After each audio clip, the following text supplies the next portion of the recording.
Panginoon.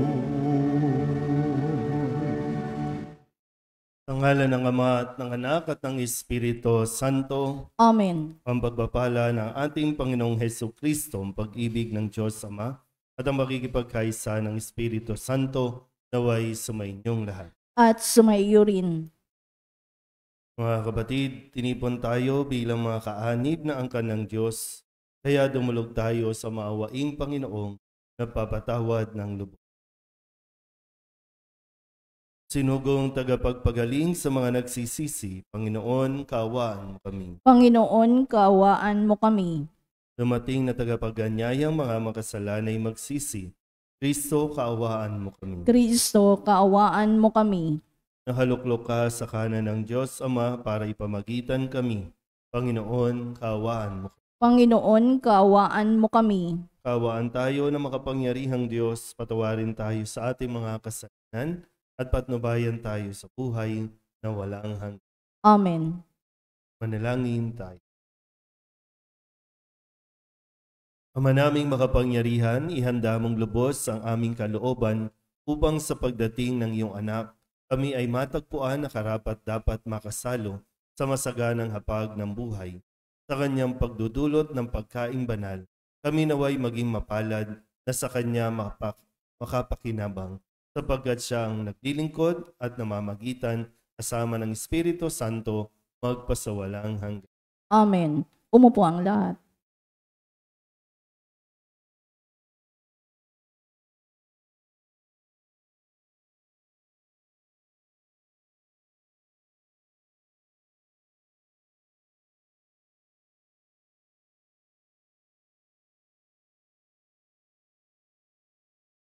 Pagbasa mula sa aklat ni Propeta. Sa araw na iyon, sa bundok ng Siyon, aanyayahan ng Panginoon ang lahat ng bansa. Gagawa siya ng isang para sa na ang handay masasarap na pagkain. Sa bundok ding ito'y papawiin niya ang utang naghahari sa lahat ng bansa. Lubusan na niyang papawiin ang kamatayan. Papahirin ng Panginoon ang luha ng lahat. Aalisin niya sa kahihiyan ang kanyang bayan. Kung magkagayon, sasabihin ng lahat, siya ang ating Diyos, ating pinagtitiwalaan, ang inaasahan natin magliligtas sa atin. Magalak tayo at ipagdiwang kanyang pagliligtas. Ingatan ng Diyos ang bundok na ito. Ang salita ng Diyos. Salamat sa Diyos. Salmong tugunan ang atin pong itutugon. Lagi akong mananahan sa bahay ng puong mahal. Tayo pong lahat. Lagi akong mananahan sa bahay ng puong mahal.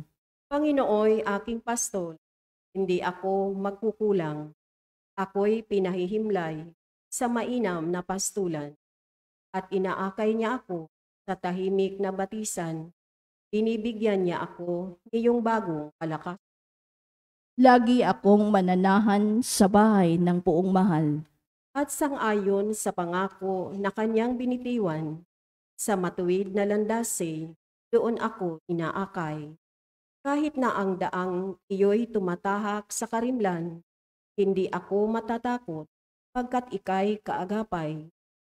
Tungkod mo at pamalo, ang gabay ko at sanggalang. Lagi akong mananahan sa bahay ng puong mahal. Sa harapan ng lingkod mo, ikaw ay may handang dulang. Ito'y iyong ginagawang nakikita ng kaaway. Nalulugod ka sa akin na ulo ko ay langisan, at pati na ang kalis ko ay iyong inaaapaw. Lagi akong mananahan sa bahay ng puong mahal. Tunay na ang pag-ibig mo at iyong kabutihan. Sa akit tataglayin habang ako'y nabubuhay. Doon ako sa templo mo, lalagi at manahan. Lagi akong mananahan sa bahay ng puong mahal. Tumayo ang lahat.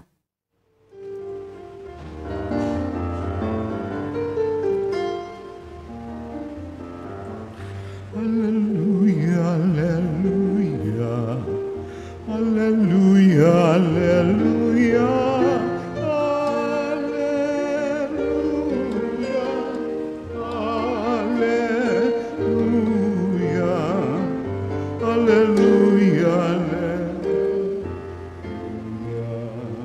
Panginooy nagliligtas sa ati darating tiyak, mapalad siyang makaharap. Sumainyo ang Panginoon. At sumaiyo rin. Ang mabuting balita ng Panginoon ayon kay San Mateo. Papuri sa iyo, Panginoon. Noong panahong iyon, nagbalik si Jesus sa tabi ng lawa ng Galilea at siya'y umahon sa burol at naupo. Nagdatingan ang napakaraming tao na may dalang mga pilay, bulag, pingkaw, pipi at marami pang iba. Inilagay nila ang mga may sakit sa harapan ni Jesus at kanyang pinagaling sila. Namangha ang mga tao na makita nilang nagsasalita na ang mga pipi, gumaling na ang mga pingkaw, nakalalakad na ang mga pilay, at nakakakita na ang mga bulag. At nagpuri sila sa Diyos ng Israel. Tinawag ni Jesus ang kanyang mga alagad at sinabi, "Nahahabag ako sa mga taong ito, sapagkat 3 araw na ngayong kasama ko sila at wala na silang makain. Hindi ko ibig na sila'y paalising gutom, baka sila mahilo sa daan." At sinabi ng mga alagad, "Saan po tayo kukuha rito ng tinapay na makasasapat sa gayong karaming tao?" "Ilan ang tinapay ninyo riyan?" tanong ni Jesus sa kanila. "7 po," sagot nila. "At ilang maliliit na isda?" Ang mga tao'y pinaupo ni Jesus sa lupa. Kinuha niya ang 7 tinapay at ang mga isda at nagpasalamat sa Diyos. Pagkatapos, pinagpira-piraso niya ang mga iyon at ibinigay sa mga alagad para ipamahagi sa mga tao. Kumain ng lahat at nabusog. At nang tipunin nila ang mga tinapay na lumabis, nakapuno sila ng 7 bakol na malalaki. Ang mabuting balita ng Panginoon. Pinupuri ka namin, Panginoong Hesukristo. Umupo ang lahat. Isang mapagpalang umaga po sa inyong lahat. Ngayon po ay Miyerkules, sa unang linggo ng panahon ng pagdating. Talagang kakaiba po ang paghahanda o paalala sa atin na dapat tayong maghanda. Kabi-kabi lang mga lindol po, no, ang nararanasan natin, pero hindi dapat tayo matakot, kundi ito ay lalong magpaalala sa atin na dapat talaga tayong maging handa. Anumang oras dumating ang Panginoon, o pwedeng sa pamamagitan ng lindol, sa pamamagitan ng bagyo, o pwede rin namang sa pamamagitan ng ilang mga kaguluhan na nangyayari din sa panahon natin ngayon. Kaya kung may mga sitwasyon, kung may mga problema, napakahalaga na tayo po ay kumalma. Huwag tayong matataranta, huwag tayong kung ano-ano ang atin pong ginagawa na hindi na tayo nakakapag-isip ng kung ano ang mas kailangan o dapat na ikilos natin. Kahapon, narinig po natin na si Jesus ay nagpasalamat dahil ipinakilala ng Diyos sa mga taong may mabababang loob, no, katulad ng sa bata, na siya ay makilala. Nagpasalamat, sabi nga po ni Jesus, "Pinasasalamatan kita, Ama, dahil hindi mo ito inilingid sa mga taong may pusong katulad ng sa mga bata para siya makilala." Ngayon naman, panibagong pasasalamat din. At ito yung dapat natin din na maging pag-uugali. Yung matutong magpasalamat sa kung ano ang mayroon. Kasi may sitwasyon sila. Ano ang sitwasyon? Maraming tao, magugutom sila. Maraming sumusunod kay Jesus at nakita niya na hindi pwedeng pauwiin ang mga ito ng gutom. So, paano yan? Ilang libo ang naririto. Marami masyado. Pero yun nga po, no, sabi ko, kailangan lang talaga tayong mas kumalma. Kasi yung inaakala natin na problema, lagi namang mayroong solusyon. Sa bawat problema, may solusyon. Kailangan mo lang matutong magdasal. At sa dasal na yan, ipagpasalamat mo kung ano ang mayroon ka. Hindi sa kung ano ang wala sa iyo. Kung anong mayroon, matuto tayong mabuhay sa kung ano nandyan. Sabi nga, di ba, habang maikli ang kumot, matutong mamaluktot. Sabi dito, sabi ng mga alagad, kasi sabi ni Jesus, di ba, hindi ko ibig silang paalisin gutom, baka sila mahilo. Ano ang sagot ng mga alagad? Saan po tayo kukuha o makakabili ng pagkain para sa ganyang karaming tao? Sabi ni Jesus, ilan ang tinapay ninyo riyan? 7 at ilang pirasong isda. Kinuha, nagpasalamat, at matapos paghati-hatiin, pero nyo, 7 na yon. 7 na lang, pinaghati-hati. At nagpasalamat sa Diyos, ibinigay, tumobra pa. Sa atin kasi, pag kadalas ang nagiging reaksyon natin, anong meron kayo? Ito lang po. At dahil ito lang, ba't pa ako mamimigay? Bakit pa ako magsishare? Ito na nga lang, ibibigay ko pa. Kaya lalo tayong naubusan. Lalo tayong nawawalan. Pero kung katulad ng pinapaalala ni Jesus, kung anong meron, magpasalamat ka at magugulat ka, hindi yan mauubos at lalong marami pa ang makikinabang.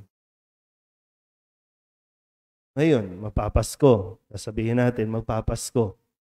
Anong meron kayo? Huwag niyo sabihin wala kayong damit. Anong meron kayo?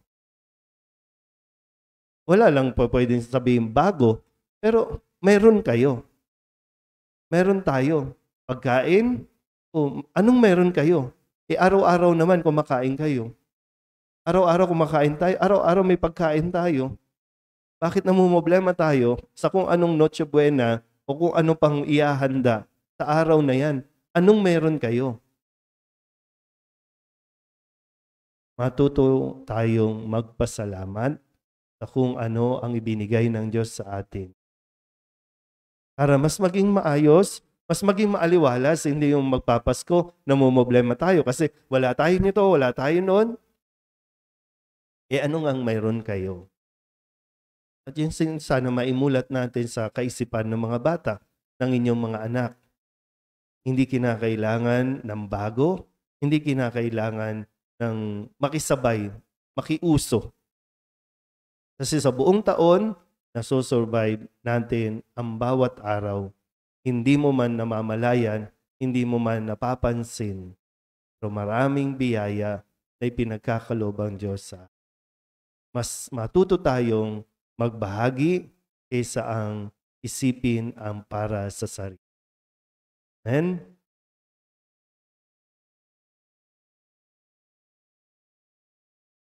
Sa himala ng pagpapakain ng 5,000 tao, ipinakikita ng Panginoon na ibibigay sa atin ang lahat ng ating kailangan. Hingin natin sa Kanya ang lahat ng biyayang may pagkakaloob niya sa atin. Ang ating pong itutugon, Panginoon, dinggin mo ang aming panalangin. Panginoon, dinggin mo ang aming panalangin.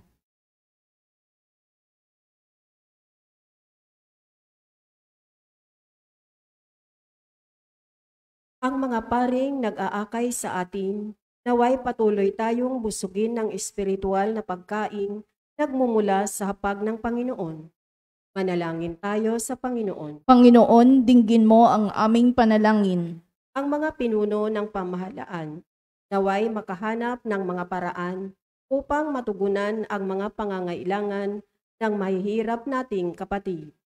Manalangin tayo sa Panginoon. Panginoon, dinggin mo ang aming panalangin. Ang mga nagdaranas ng espiritual na pagkagutom, naway matagpuan si Kristo sa kanilang buhay. Manalangin tayo sa Panginoon. Panginoon, dinggin mo ang aming panalangin. Ang mga nagkakatipon dito, naway ibigin si Kristo sa Eukaristiya bilang paghahandog niya ng sarili sa maraming tao. Manalangin tayo sa Panginoon. Panginoon, dinggin mo ang aming panalangin.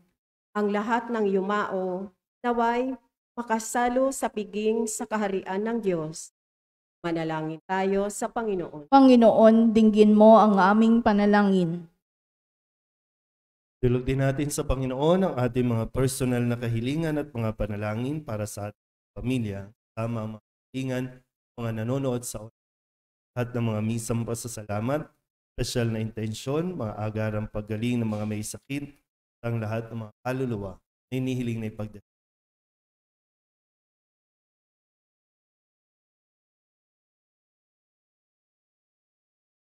Ang lahat ng ito inihiling namin sa ngalan ni Kristo, ang aming Panginoon.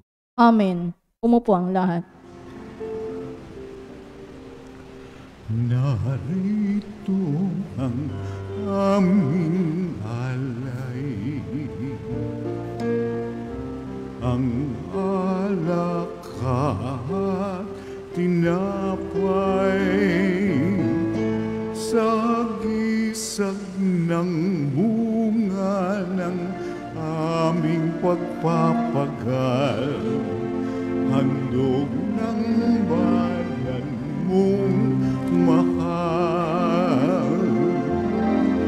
Kapuri-puri ka poong may kapal, O Diyos ng langit at sangkalupaan, basbasan at lingapin buhay naming laan. Dili namin ay pakinggan. Manalangin kayo mga kapatid upang paghahain natin ay kalugdan ng Diyos sa mga makapangyarihan. Tanggapin nawa ng Panginoon itong paghahain sa iyong mga kamay, sa kapurihan niya at karangalan sa ating kapakinabangan at sa buong sambayanan niyang banal. Ama naming lumikha, maihain nawang lubos ang matapat naming paglilingkod sa pagganap sa itinatag ng iyong anak at sa pakikinabang sa iyong pagtubos sa aming lahat sa pamamagitan niya kasama ng Espiritu Santo magpasawalang hanggan. Amen. Sumainyo ang Panginoon. At sumaiyo rin. Itaas sa Diyos ang inyong puso at diwa. Itinaas na namin sa Panginoon. Pasalamatan natin ang Panginoong ating Diyos. Marapat na siya ay pasalamatan. Ama naming makapangyarihan, tunay ngang marapat na ikaw ay aming pasalamatan sa pamamagitan ni Jesucristo na aming Panginoon. Siya'y isinugo mo upang matupad ang iyong magandang balak para sa lahat. Hindi niya ikinahiyang mamuhay ng mahirap upang mapakisamahan niya kaming matapat. Siya'y naging hindi na iba sa amin upang maitampok niya kaming sa iyong piling. Sa kanyang lantarang muling pagdating, ang pakikisama niya ay puspusang magniningning at ang pangako niyang kapanapanabik ay inaasahan naming lubos sa makakamit. Kaya kaysa ng mga anghel nagsisiawit ng papuri sa iyo nang walang humpay sa kalangitan, kami nagbubunyi sa iyong kadakilaan.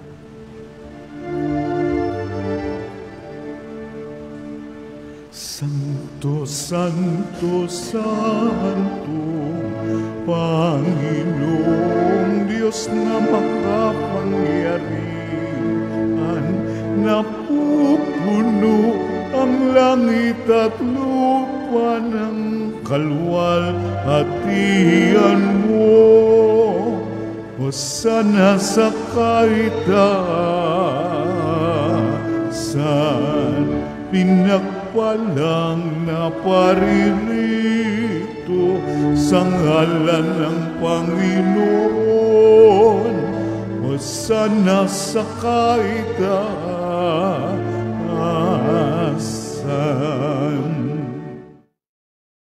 Ama naming banal, ikaw ang bukal ng tanang kabanalan.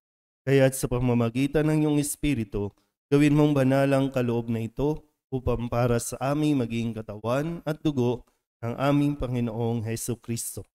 Bago niya pinagtiis ang kusang loob na maging handog, hinawakan niya ang tinapay, pinasalamatan kaniya, pinaghati-hati niya iyon, iniabot sa kanyang mga alagad at sinabi, tanggapin ninyong lahat ito at kanin, ito ang aking katawan na ihahandog para sa inyo.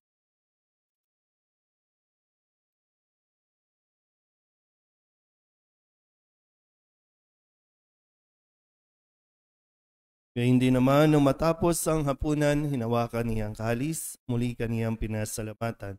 Inabot niya ang kalis sa kanyang mga alagad at sinabi, "Tanggapin ninyong lahat ito at inumin. Ito ang kalis ng aking dugo, ng bago at walang hanggang tipan.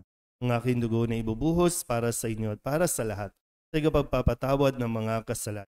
Gawin ninyo ito sa pag-alaala sa akin."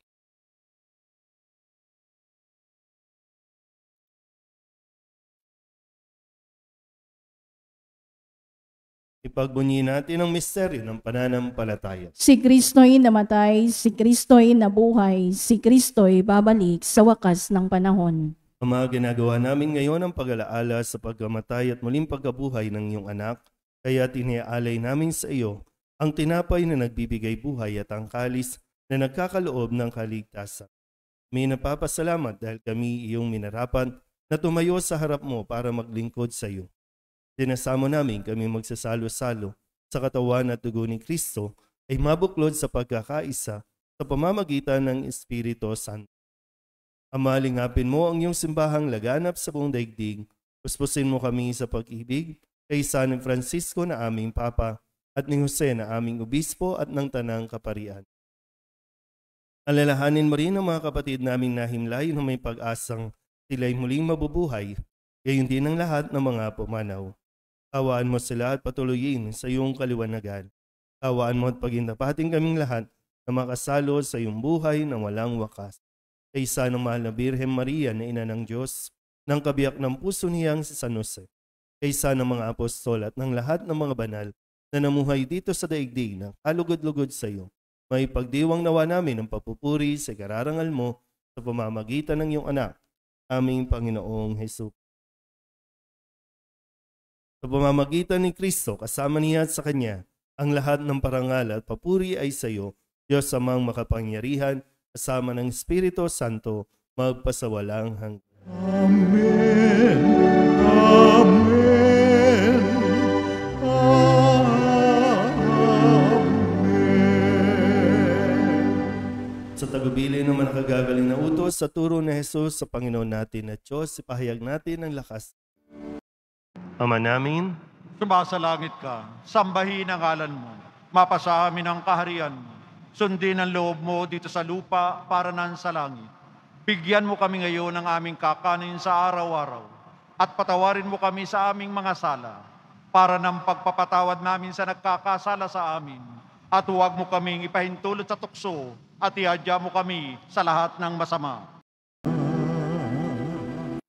hinihiling namin kami iadya sa lahat ng masama, pagkalooban ng kapayapaan araw-araw, iligtas sa kasalanan at ilayo sa lahat ng kapahamakan, samantalang aming pinananabikan ang dakilang araw ng pagpapahayag ng tagapagligtas naming si Jesucristo. Sapagkat iyo ang kaharian at ang kapangyarihan at ang kapurihan magpakailanman. Amen. Panginoong Jesucristo, sinabi mo sa iyong mga apostol, kapayapaan ang iniiwan ko sa inyo, aking kapayapaan ang binibigay ko sa inyo.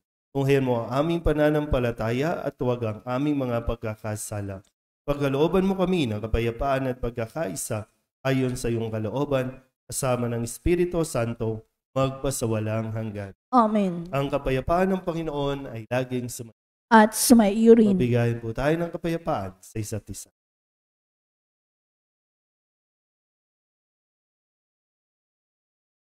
Kordero ng Diyos na nag-aalis ng mga kasalanan ng sanlibutan, maawa ka sa amin. Kordero ng Diyos na nag-aalis ng mga kasalanan ng sanlibutan, maawa ka sa amin. Kordero ng Diyos na nag-aalis ng mga kasalanan ng sanlibutan, ipagkaloob mo sa amin ang kapayapaan. Ito ang kordero ng Diyos.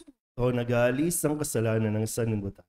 Mapalad ang mga inaanyayahan sa kanyang piging. Panginoon, hindi ako karapat-dapat na magpatuloy sa iyo, ngunit sa isang salita mo lamang ay gagaling na ako. Tawa ni Kristo. Amen.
Ama naming mapagmahal, ang pinagsaluhan namin ngayon sa ikapagpapatawad ng mga kasalanan ay magpagindapat nawang kami maging handa para sa Pasko ng pagsilang ng iyong anak na siyang namamagitan kasama ng Espiritu Santo magpasawalang hanggan. Amen. Sumainyo ang Panginoon. At sumaiyo rin. At papalain kayo ng makapangyarihang Diyos, Ama at Anak, Espiritu Santo. Amen. Tapos ang banal na misa, humayo tayo sa kapayapaan ni Kristo. Salamat sa Diyos. Magandang umaga.